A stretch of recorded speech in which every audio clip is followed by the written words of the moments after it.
All right,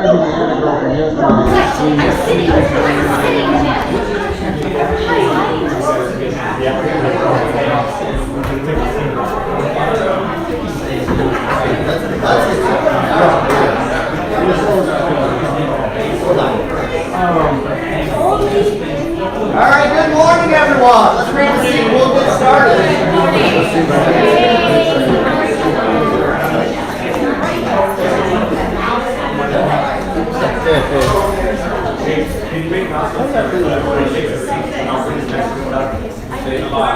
Yeah, let's go ahead and take a seat. We'll get started. Trying to keep everything on track and on time.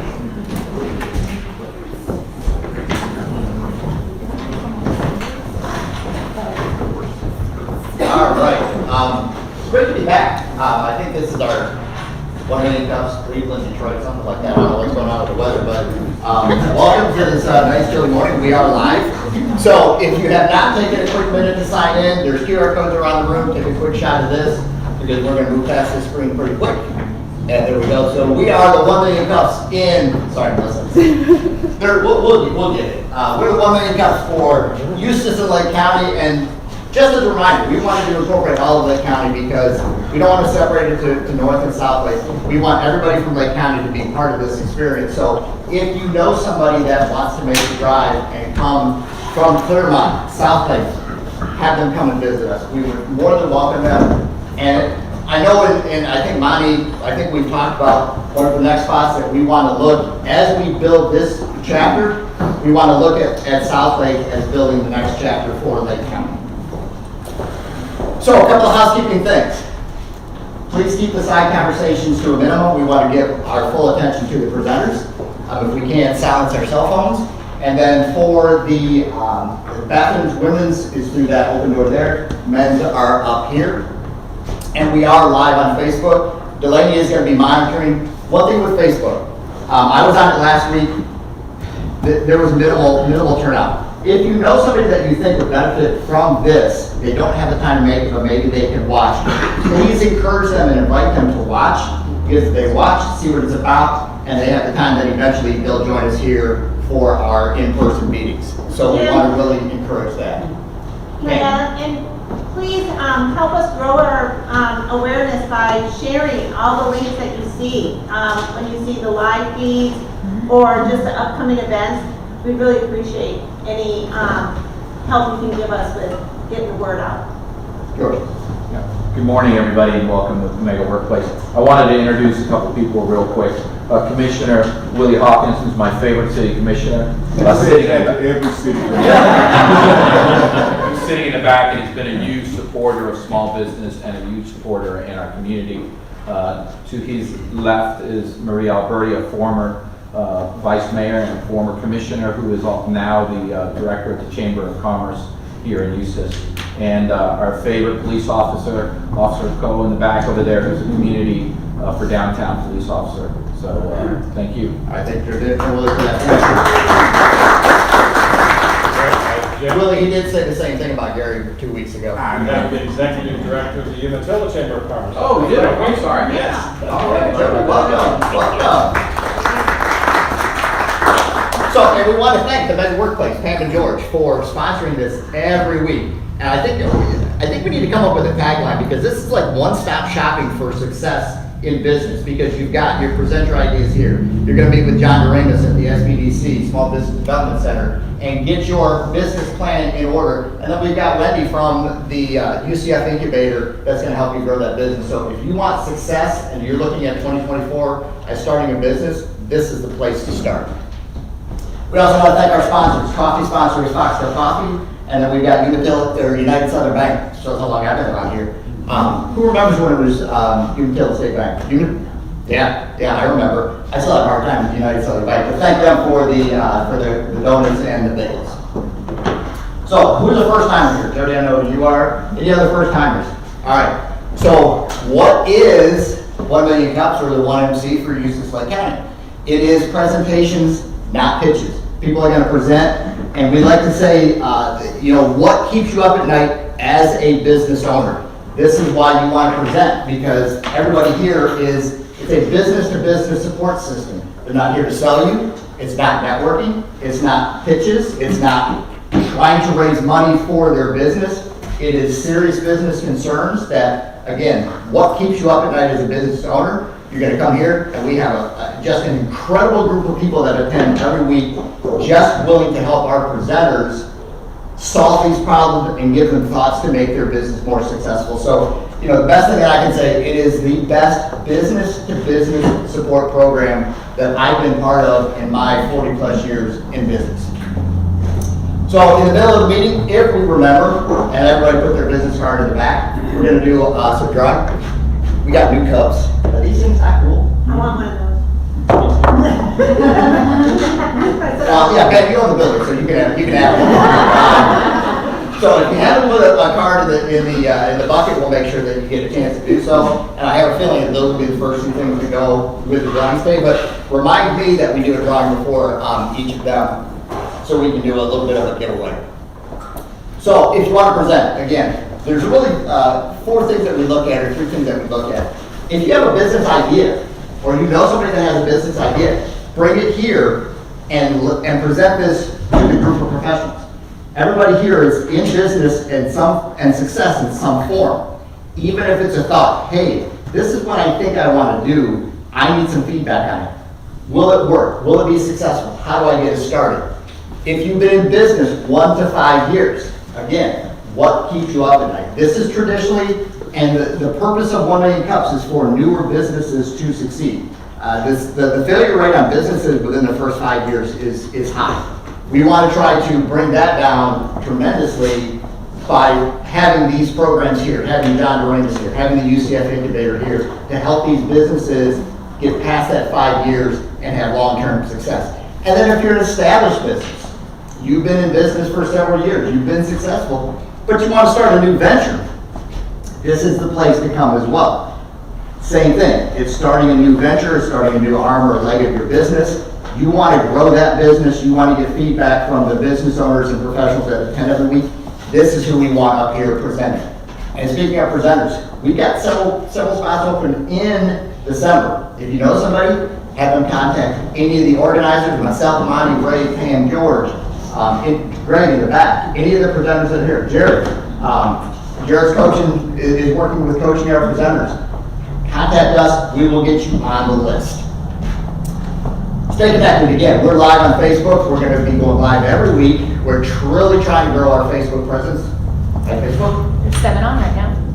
We're on? There's 7 on right now. Oh, we got 7 on. I was on last week. The most we had was 6. So we're doing better. But again, when you share the post, if they cannot join us live in person, have them join us live online. We want feedback from the people on Facebook that are watching us, because there's a lot of successful people that maybe they're not here because they're running a successful business and they're in their business, but they're still watching and willing to help. So we want to get them, but really let's try to promote this. And again, I think the more people we can get watching, those online will turn into in person. So if you want to be an organizer, let one of us know. We always need help. We're trying to do, still working on getting a polished system down. I think we're getting better every week, just my opinion. But if you want to help be part of this and help grow this chapter, we're always looking for more people to organize. So, question of the week, what's your favorite cold weather activity? It's cold and chilly this morning. I don't think anybody expected 40 degrees in end of November. John? Snow skating. Scott? Snowboarding. George? Sleeping. A fire pit with my family. There you go. Michelle? Drinking hot chocolate. S'mores. S'mores. Hot tubs. Hot tub. Coffee. Coffee. Wendy? Baking. Baking. Anybody in here a runner?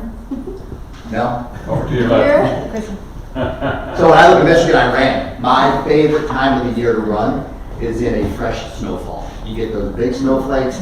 It's peaceful. It is just one of the best and my favorite times ever to go run. So while it might have been 28, 30, 32 degrees, but if it was snowing, I threw my running gear on and I was out the door. So the format today, we're going to have 2 presenters. They each get 6 minutes to present.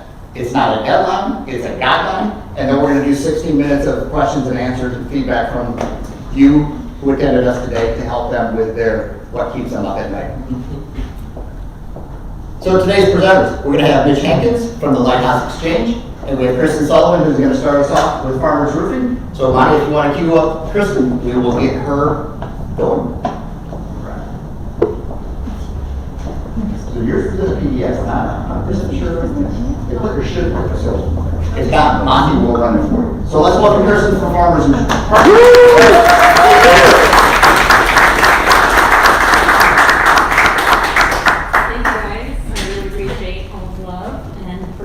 Pushing me completely out of my comfort zone with doing this. So my name is Kristen Sullivan. I am the marketing manager for Farmers Roofing Solar Construction. We're a local contractor here. If I can get the next slide. Sorry.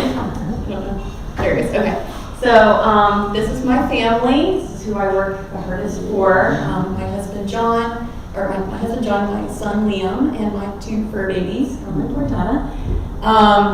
I have been in the construction industry for about a decade now, and most of that was an office manager position, and that means I did just about everything, from permitting to working with plans and clients, working with subcontractors, building estimates, and in that 10 years I met Nick Farmer. You can do the next one. Nick Farmer is a friend of mine, and we worked alongside each other in the general contracting business for about 7 years, and became good friends and co-workers that I just found how amazing Nick was, and we just always got along so well. And so Nick, about the 7th year that we worked together, I went on a different path, and Nick decided with Grant Gibson, his friend Grant, and Trevor to open their own contracting business. They felt like when they met each other, their ethics, their values, their things that meant the most to them were the same. And so after working for other people for so many years, they decided, hey, we want to do something different. We want to open this and make it better.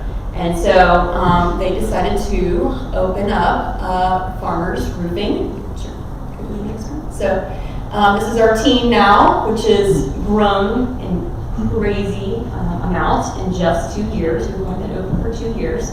So yeah, it's pretty amazing. And I think I attribute this to Nick, Trevor, and Grant specifically because they are amazing individuals who are fair, kind, and just they take care of their clients as the same way they take care of their employees. And that's just in taking care of them the best way possible. And so with that, we have grown, and we have a lot of employees, all of which are amazing. We have 3 crews now. They're all in-house installers. That means they're on our payroll, which really sets us apart when it comes to roofers in the area. So we don't subcontract any of our work out. We have employees who are dedicated to installing gutters. We have employees dedicated to doing repairs. We have employees dedicated to doing our construction work. So it's definitely come from literally 3 people to 30 here in that photo, but then we also have our installers. So it's been an amazing journey. I've been there since the beginning. I am invested in this. I'm going to retire here because I love this company. I love the people that work here. And so I felt like it would be good to present to you guys because I would love some honest feedback. We are in our 2nd year, so we do have some growing pains. If you want to move to the next one. This just gives a list of our services, just so you guys know. We do any type of roofing product, metal, shingle, tile, TPO, all things. Roof repairs, gutters, soffit fascia. So we have a lot under our umbrella of what we do. And as we grow, I'm going to move to the next one. The obstacles that we have been having the biggest issues with are quality laborers employees. I say this because we have a great group of people now. But as we grow, we get more business. It's been really difficult to find employees who have that same mindset we do, like the quality, the honesty, the integrity. And those have been the biggest hiccup for us. We've used Indeed and we've met, certain people, and it's just go through a revolving door because people just don't have the same work ethic that we do. The core employees that are here now that are probably going to be with us forever. So that's one of our biggest things, and I wanted some feedback from you guys as far as has anyone else had that issue? If you've had any luck finding employees that could be better for our company. We need people that are mostly laborers, but also office staff as we grow. So we use Indeed.com. We haven't had a lot of success, but that has been a big challenge for us. And then the other one I wanted to ask you guys about is standing out from our competitors. So I'm sure everyone in this room knows that everyone and their mom has a roofing contractor around here because it's like highly saturated. But as a contractor who plans to be here forever and really wants to grow roots here in this community, what do you think would help us set ourselves apart from other contractors? So that's another thing that we have. So. You good? Yeah. All right. Oh, I thought that's when we start doing it. That's why. Okay. So, any thoughts for Kristen? Michelle?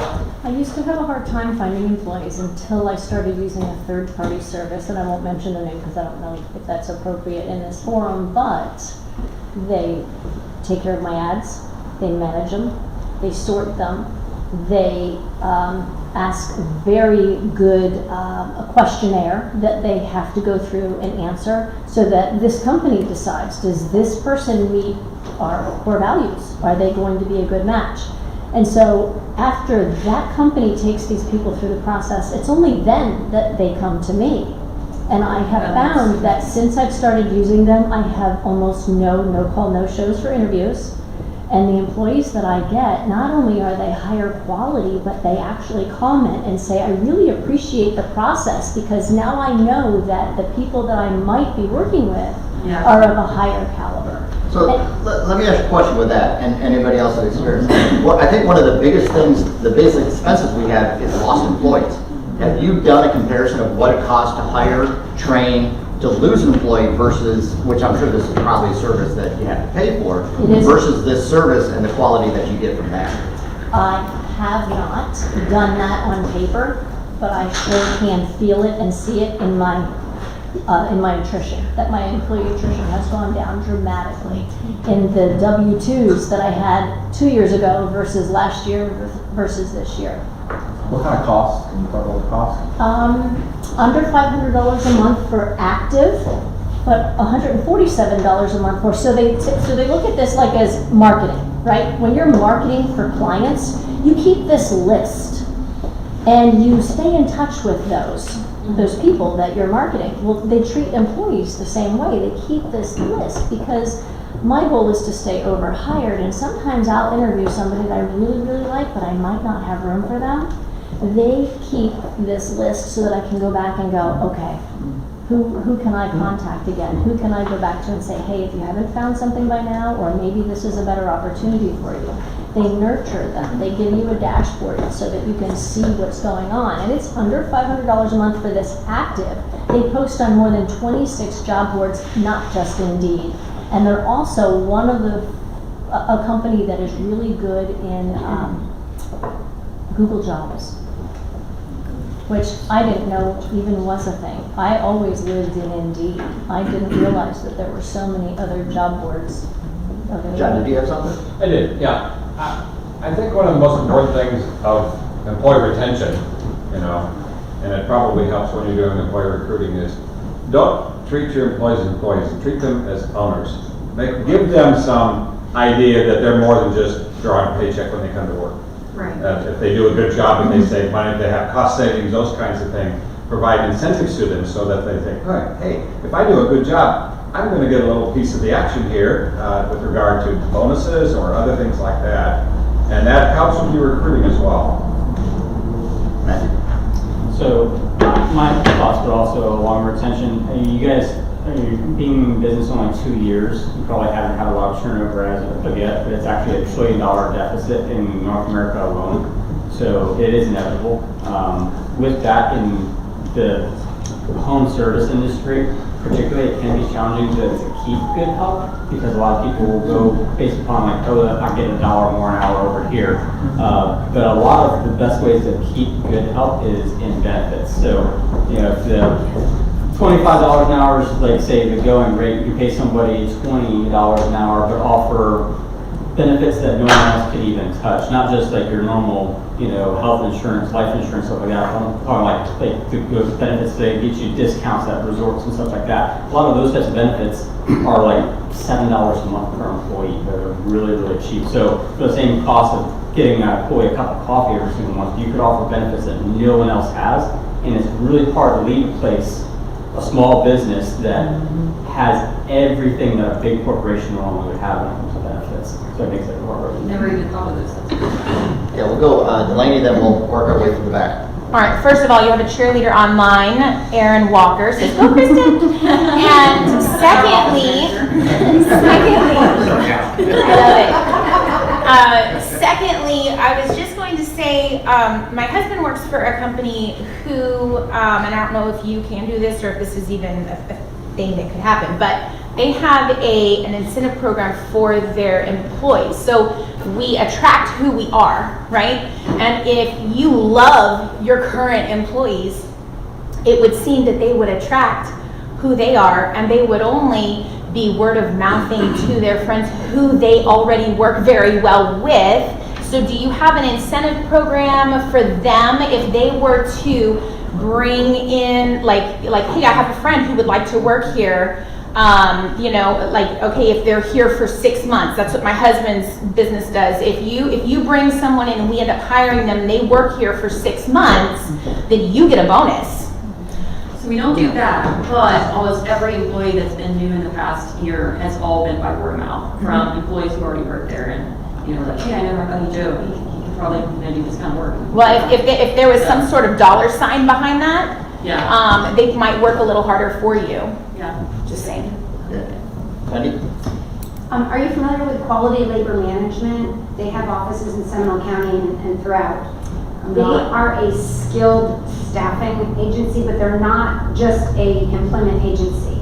I've done work with them in the past, and they specifically work in the skilled industry.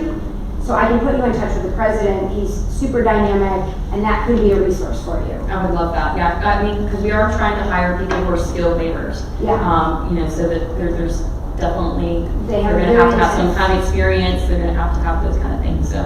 Yeah, they have a very intense training program, and their skilled labor, I mean, Mark he's not one to mess with. Like, he's all business. I would love that contact. Okay. All right, we'll go here, then Tam, and then work our way back up.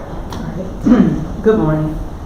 So as I was listening, one of the things that I have ran into, especially as I'm supporting other small businesses, is beginning with the end in mind when you're thinking about the employee journey.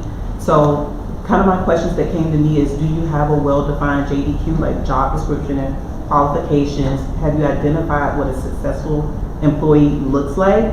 And then crafted your interview questions based off of what success looks like. So it helps you to rule out the people who won't work for you or won't last a long time, but getting some training in maybe what your interview questions are, well-defined job description and qualifications, and then what your training and onboarding process looks like. A lot of gaps that I see with small businesses is that maybe expectations aren't set up front, or interview questions don't really help them to rule out the best candidate, and so they end up with people who aren't a good fit because of that process. So it could be something to look into. That seems like so simple and something we need to implement. I have a friend who's had an electrical company for, I don't know, 30 plus odd years. And the best way they found in their growth for their company was to create an internship program. And I can put you in touch with how they did it, because there is a learning curve with it, a definite learning curve. But you can then work with the schools, the area of tech schools, and pull from there. And you're doing what everybody's saying already too, like you're creating incentive packages that then this person's now invested in your company for a longer term as well. You know, even just a program where they can go to HVAC school and you're, I'm not HVAC, roofing contractor, semi-contracting, and get some skills as well. So you're starting them out from scratch and paying for some of that out of your pocket, but they're committed to you for a longer term. So you may want to look into that, especially if you're a young company and you have years and years of growth in front of you.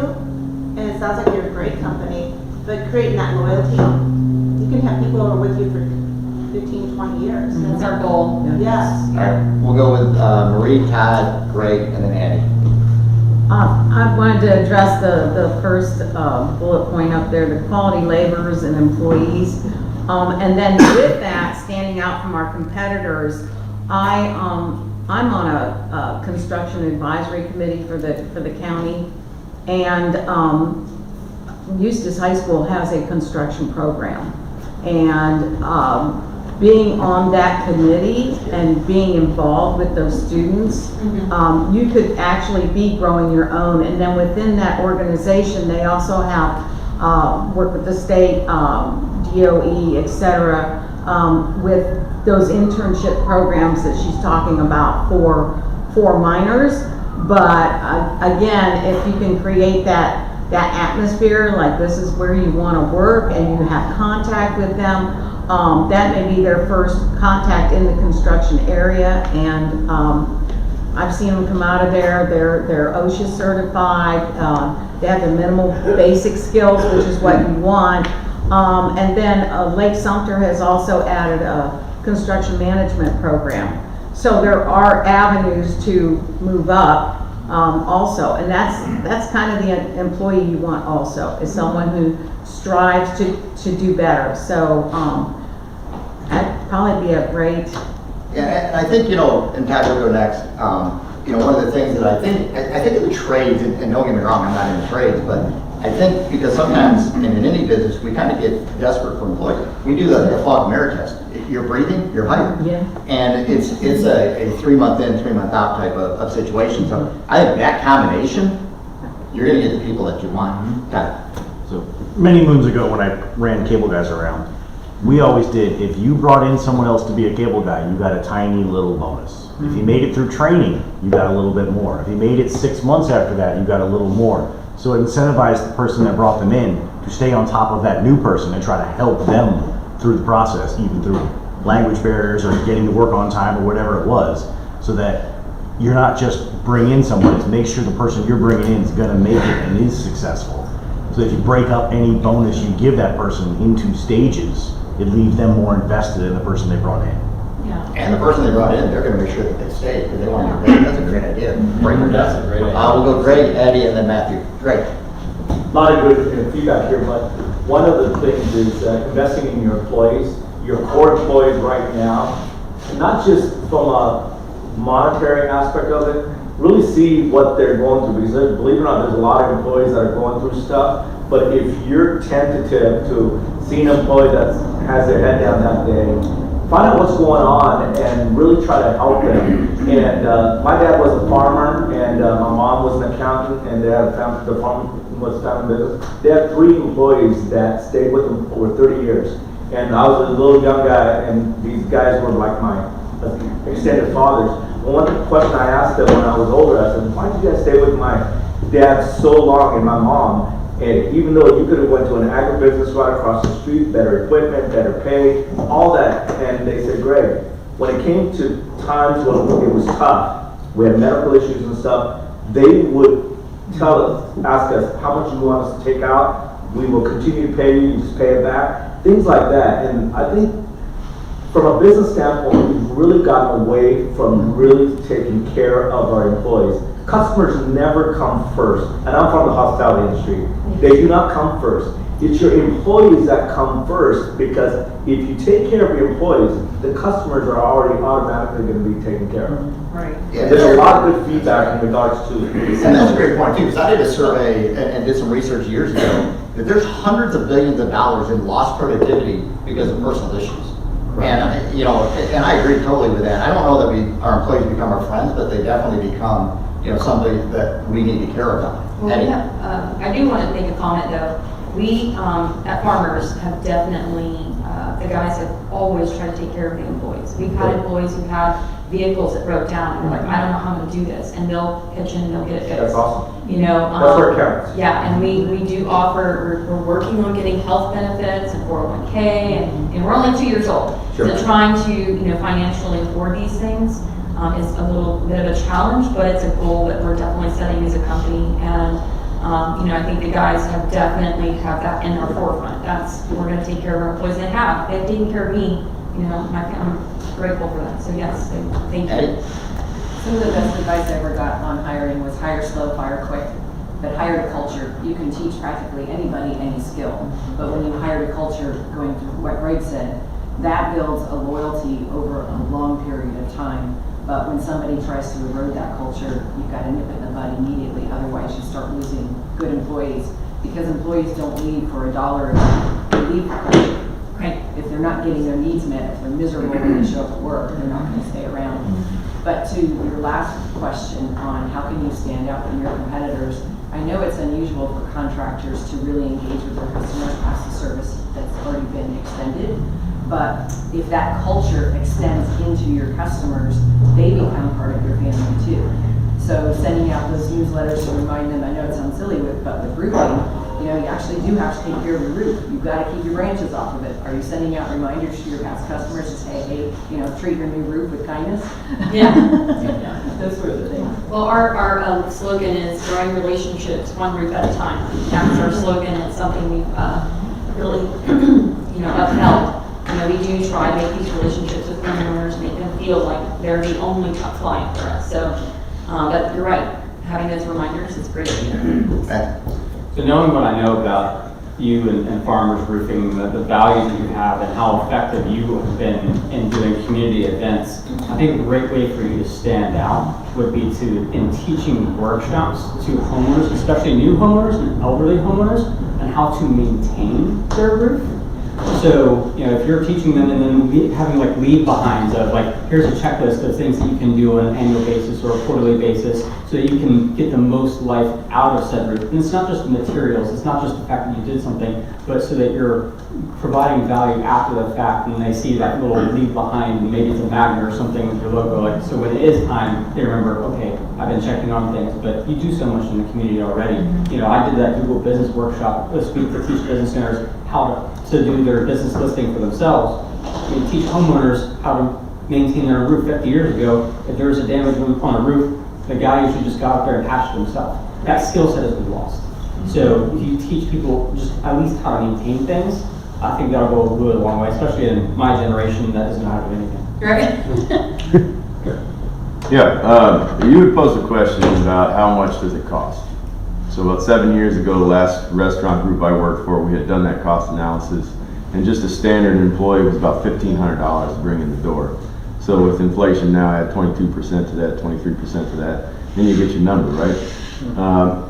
Managers, it was more around the $5,000 mark. So it gets very expensive very quick, especially if you have high turnover.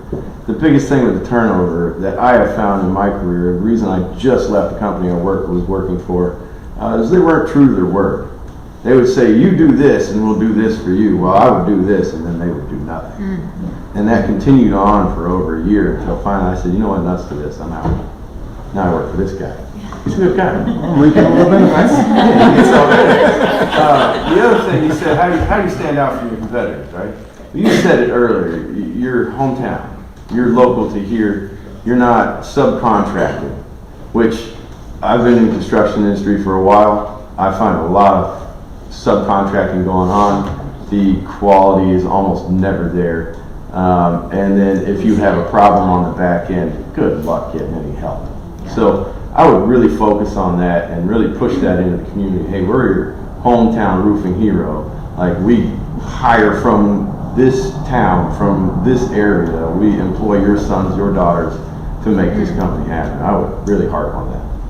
I tried to do that in all my posts, and you know, like I really try to push and let people know no subcontracted crews, all in-house crews, because that costs our company a lot of money.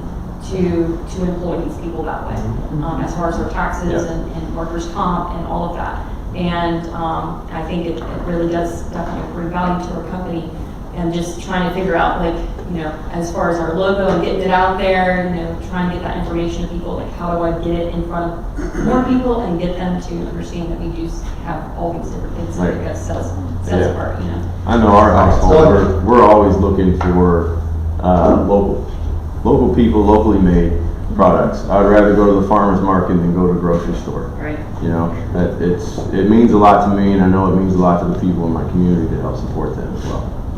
All right, great feedback. Unfortunately, we're going to have to cut it off right there, but I know Christina had a question. There's other questions. Please stay after. I have a thought for you. Stay after as long as you want. Give her more feedback. Monty, last question. What can we as a community do for you? Oh, as a community, you could, you know, if you hear anybody that's, you know, needing a roof or needing a construction job done, please just tell them, hey, give farmers an opportunity. Give them a call. Please let them give you an estimate. It's free. There's no obligation. There's no pushy sell. So just let people know that we're a local business and we love that opportunity. Thanks. John, you have a question? Well, Monty cues up the next presentation. We're going to do our giveaway tonight. We have some missing business cards here. Last opportunity. Kristen? Okay, yeah, thanks. Oh, no. She grabs. Oh, never mind. Sorry, go. Say, we're trying to give you the spotlight. We were, and we did.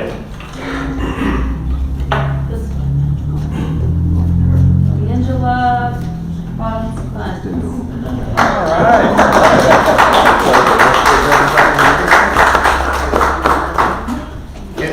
And real quick, as Angela grabs her gift, a couple things we wanted you to notice. If you got here early, you noticed anything you want. Thank you. We had a scrolling PowerPoint that we wanted to recognize our presenters.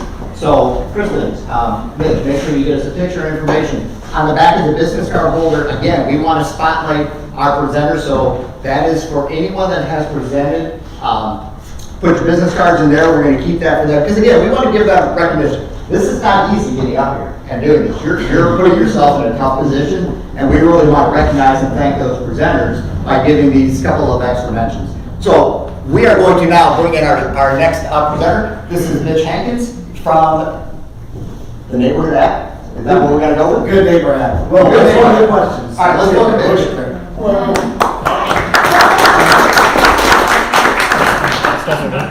You don't have to scroll. Oh, I got it. Nice. All right, hey everyone, good morning. I'm Mitch. All right, I'm going to try to do this in 6 minutes. So, a little bit about me. That's my cat Boba. I am currently an SEO director at an ad agency. I have also been an independent consultant for marketing, digital marketing, and the tech space for 10 years. And I am kind of a serial entrepreneur, so I love to be up here. I love to do this. I'm a Central Florida native. I was raised in the Orlando area, Dr. Phillips kind of area. Moved to Mount Dora last year, so I've been here about a year and a half. I also lived in Kansas City for 15 years, and the reason that's relevant is I was a member of the founding chapter of 1 Million Cups that the Kaufmans put on in Kansas City. So That's cool. big full circle here, and it's very exciting. All right. So I guess I should preface this before I put a bunch of work. This is a concept. This is only an idea. This does not exist, right? Or if it does exist, it doesn't exist by me. So what I'm doing is just kind of throwing this out there, and then hopefully we'll have some good discussion. So my project overview. What I'm looking to do is build an application that introduces what's called community currency. So we all know what currency is. That's the old US dollar here. But there's other forms of currency as well. And I feel like as we evolve as a culture, as a society, as a humanity, that we need different ways to give back to each other, to help each other out. And so there's ways to do this, and this has been done successfully all over the world, actually, several places in Europe, also Massachusetts, California, New York, so places right here in the States as well has introduced this kind of concept. So this concept is the Good Neighbor app will be a mobile and web platform designed to incentivize positive contributions to the community through a point system and a unique community-specific currency. And this is going to be where individuals and participating businesses can track, earn, and redeem community currency for various rewards and incentives. So the way that this works is it relies on two new forms of currencies. There's the idea of community currency and a time bank. So again, these aren't new concepts. It's probably new for around here, but these have been proven successful in all around the world, Europe and in the United States. But this app would rely on these two concepts. So the first is community currency. The idea behind this is that it is an alternative currency that actually has a lot of economic and community building purposes. It supports local businesses, addresses economic inequality, and promotes sustainable practices. So community currency, the idea here is that people could participate in maybe challenges, they could shop or participate in businesses within the network, they could do specific activities or gestures, good deeds around the community, in turn for points or bucks, or that's kind of a question I have of what could they be called. But and it is assigned a monetary value. So perhaps perhaps it says you shop at 5 local businesses by December 31st, and you'll receive 50 community bucks. Those bucks can then be redeemed for rewards or for different some kind of monetary value or discount at participating businesses. So there is a bit of like a tiered approach here, where maybe there's smaller gestures that are worth 10 community bucks, bigger ones that are worth 75 or 100 or something. Now, a time bank is another very useful form of alternative currency, but this is about this is just about time for time. So this is about doing something and you earn basically time as part of your time bank that you can then redeem for. So for instance, if you help someone with gardening for an hour gets added to your time bank within the app. You could then request help with weeding or help with pressure spraying your driveway. And you could pay that person with the hour that is in your time bank app. So it's this idea of reciprocity. And what this says, just to kind of blow out the definition a little bit more formally, each service is valued equally, whereas the currency, community currency, there might be different. But it's a time-for-time exchange principle with each service valued equally, emphasizes reciprocity, community building, mutual support, and participants contribute their skills and time to help others in the community, which fosters social connections. So that's really what all of this is about. The principle here is bringing people together. It's introducing different ways to stimulate the local economy, to support each other, and to just kind of build community. Now, I actually do have a scenario. Would it be helpful if I read this? Okay. I don't want to bore everyone with story time, but I think. All right, so Billy discovers the Good Neighbor app at a local event, intrigued by its community-focused concept. After signing up and creating a profile, he contributes to the time bank by helping Susan with gardening, earning time credits. Billy later uses these credits to request dog walking assistance funded by his previous service. Simultaneously, he earns community currency points through app activities, shopping at a local bakery or local business using these points. And the bakery, as part of the Good Neighbor program, provides incentives, including a 10% discount for community currency transactions. Billy accumulates enough points to redeem for a discounted cake, maybe you want cake, leaves a positive review. Continuously engaged, he offers services, funds requests, and supports local businesses, fostering a growing profile of positive interactions with the app. So there's this idea that this is how the community currency and time bank can kind of work in an integrated fashion within the app as a platform. So I know that's a lot. This, again, is a concept. It's just an idea. But I've got 2 questions. And just pretend like you know much more about this than I was able to give you with 5 minutes. But question number one, do you think in general that this is something Lake County would be willing to try? And number two is kind of about the name. I'm calling it Good Neighbor app. Do you like that? Do you have any ideas for what that currency, I was kind of calling it like community bucks or triangle tokens or I don't know, something. So those are my questions. All right. Thank you. Al? Yeah. So, I don't know if anybody else here, but I think number one, to answer your first question, absolutely. I think it's a great idea. Cool. And I love Good Neighbor app. I think that's good. And I think the currency, I just thought about, we live in the Golden Triangle. What would be called Golden Triangles? Okay. I mean, yeah. Something like that. Instead of make good bucks, all crap. I just thought.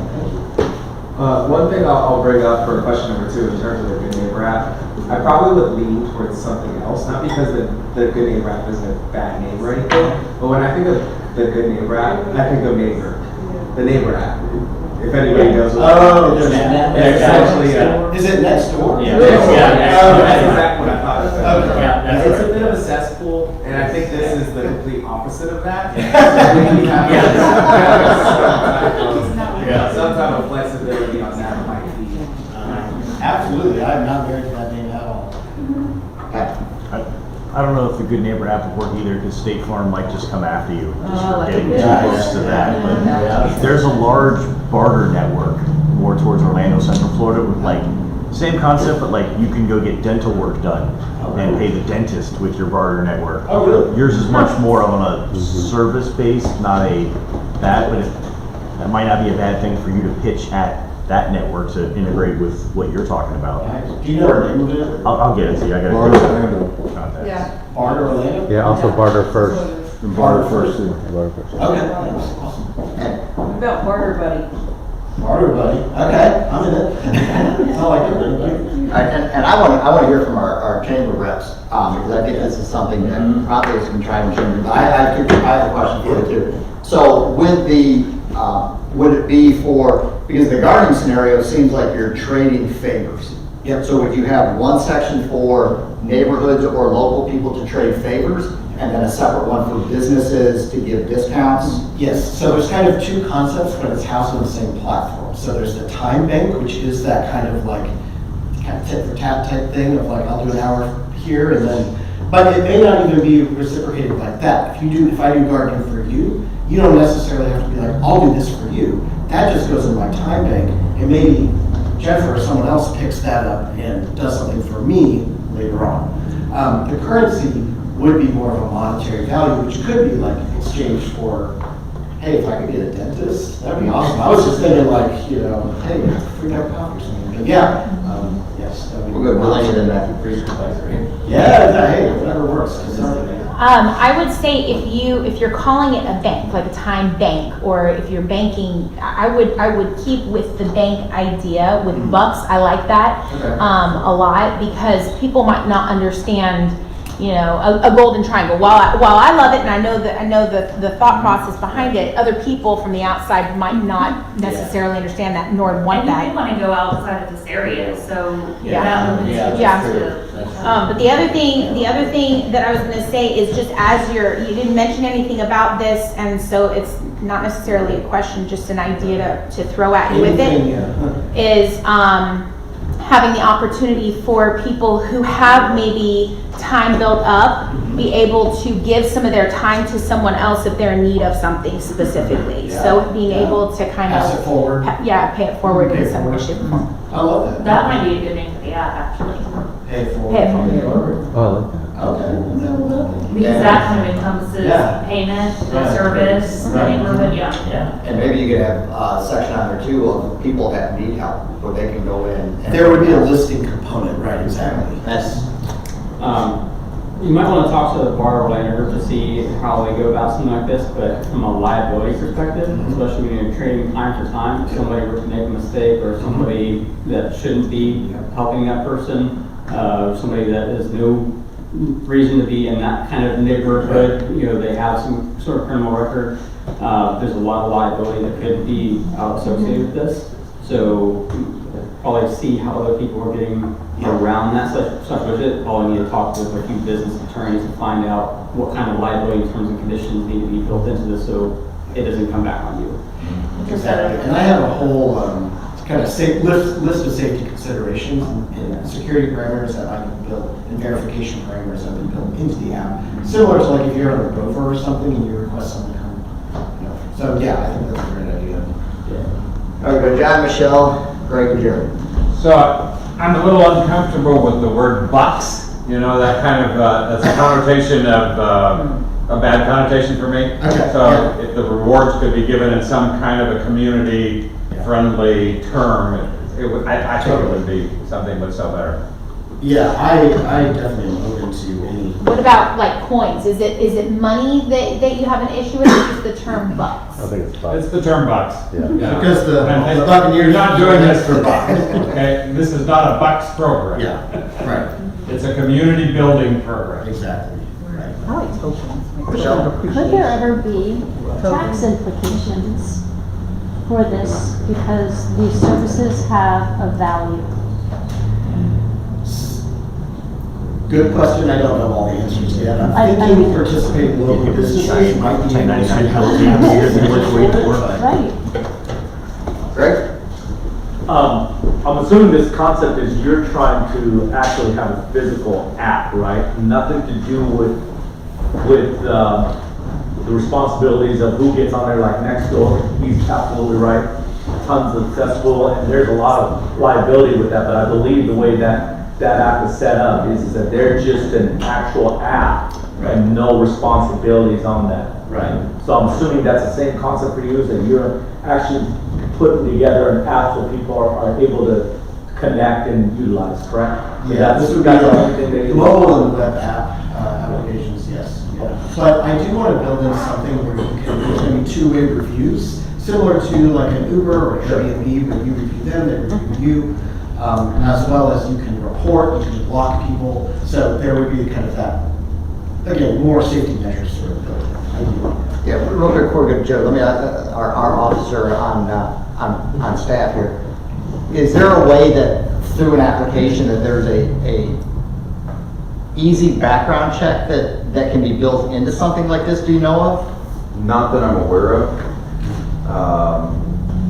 We could look into it, but I think that would be more of a question for your legal advice. Yeah. Your legal advisor. As far as I know, you can't just do you just can't walk up and say, I want to do a background check on so-and-so. There are things that. Right. I wasn't sure if there was like a web-based screening program or whatever. Let's go to Jared and I'll come to you, back to you, Eddie. There is a program that you can use as a vendor for other companies. I've had to voluntarily opt into a background check because of the nature of the business. So you could, it's like $75. So you could incorporate that. Jared.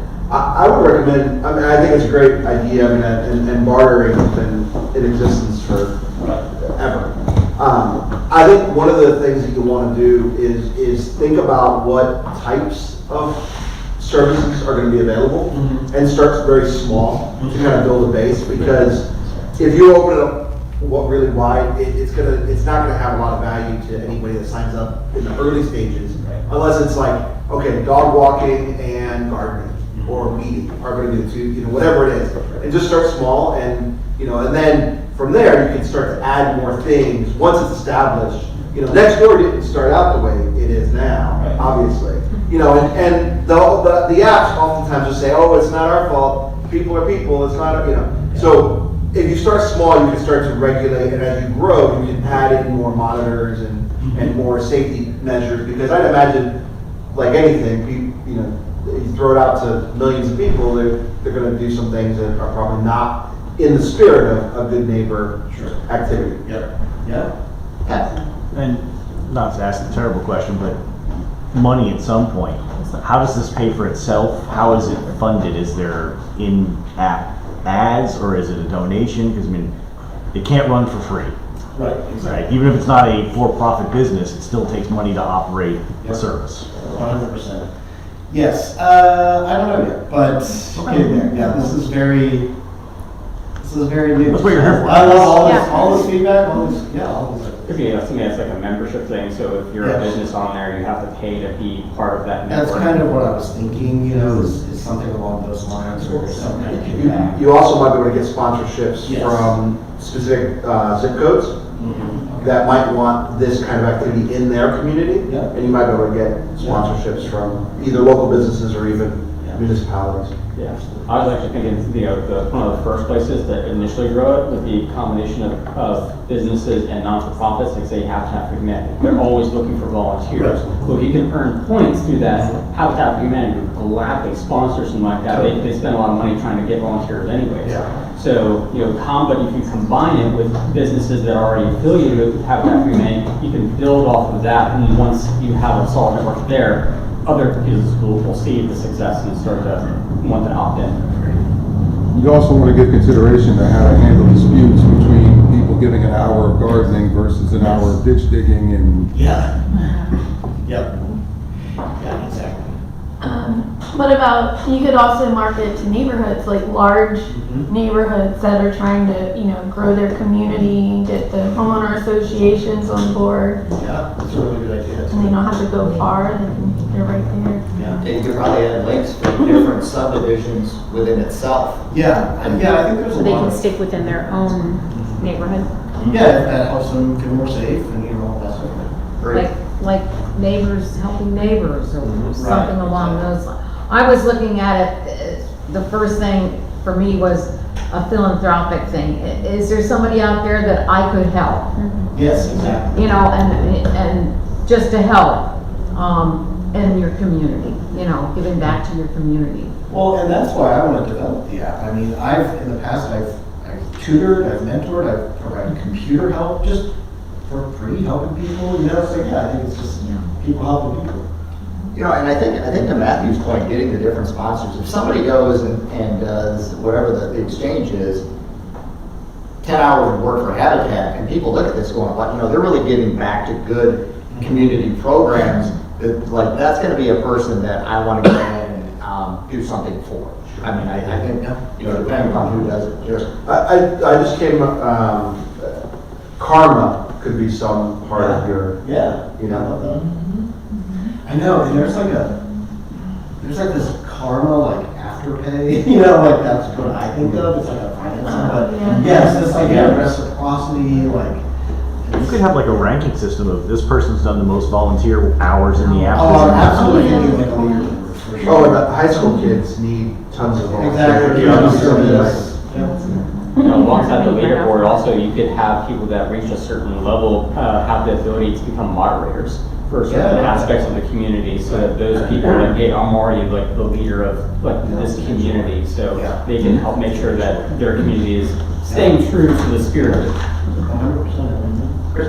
So are you gonna do like profiles for people, like the person like would download the app, they'd have a profile and they could build and? Yep, people set up their profile, they verify themselves, they can list the skills or things that they are interested in doing or can do, and so that would also be helpful with like kind of matching, I guess. I feel like that'd be good if you could like keep track of it as like your profile, and someone could, you know, if you're like, oh, what do I do in the community? Here, I'll share you my profile and you can see all the things I've done. Exactly. You know, in my community, it helps. Yeah, I don't know if anyone's ever been on Upwork, or if you know what that is. I've been on Upwork. It's like a freelance platform, but you can go to your profile and you can go to anyone's. You see their rating. You can also see even their recent transactions right there. And depending on the type of profile you have, you can even see how much you've earned or whatever. So there's a lot of transparency. And in terms of safety and all that stuff, I think there would need to be a lot of transparency. So one question along this for everybody. On a currency exchange from business to business, would a set structured amount based on the amount of the sale be feasible? Or would that have to be tapered down because, you know, 10% on a $1,000 purchase, they're giving away a lot of money. You know, what is everybody's thoughts on that, or how would you recommend structuring the dollar or percentage in return from a business to business? Because you're going to have that in there too, right? Yes, that would be. I think the 10% would be a start because everybody knows that in general. A lot of businesses, they just automatically hit 10%. So it would be a start. Would you put a cap on it though? No, whatever the business wants to do, I would say. You know, depends on their budget and what they want to give out. Because it actually brings in gross revenue. Right. You know what I mean? So. I mean, for services, I think structuring would be great, but for like discounts and stuff like that, I think that you have to leave it in the hands of the business owner. So if I'm a business owner, and I'm sponsoring your app in the community, then I want to be able to dictate, you know, what I can have discounts to. And if I'm a appliance store, for example, you know, you can have discounts on these things, but not 10% on my big appliances and electronics, you know. Right. It'll be on these items only. Same thing that you see like a Best Buy. You know, if you get a coupon through that, it applies to these things, but not these. Exclusions apply. Yeah, and I think there could be some, does anyone have a Starbucks app? Where you earn stars. And so you earn stars, and when you get like 50 stars, there's a little drop down. It's like, this can be used for like a free ice cream. And then like, if you have 50 stars, it's like you could get a cup of coffee. But it kind of